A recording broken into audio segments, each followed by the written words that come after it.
Who is Japanese? My name is Japanese, I look Japanese, and I am ethnically Japanese. Would that make me Japanese?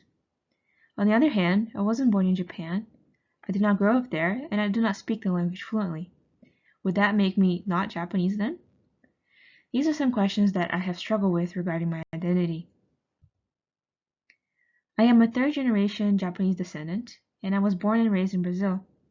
Back in my home country, I thought of myself as a Brazilian of Japanese descent. When I moved to Japan as a teenager, I was still, of course, Brazilian of Japanese descent, but somehow that did not feel enough. I was neither a complete foreigner, nor was I a complete Japanese.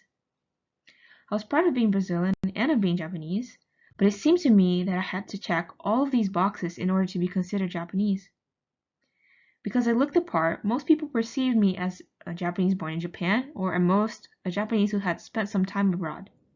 But I felt troubled by that characterization, not only because I was Brazilian too, but also because it carried certain expectations, such as knowing the Japanese language or being accustomed to a Japanese lifestyle, both which were boxes that I did not check. As I later came to understand, in Japan, the concept of Japaneseness includes ideas of race, but also conflates them with other characteristics such as culture, citizenship, and language. As a result, many people, both inside and outside of Japan, might have certain expectations regarding who gets to be Japanese. However, identity is not a list of boxes we need to check, and there is no one way of being Japanese. What even is a pure Japanese or a pure Brazilian anyway?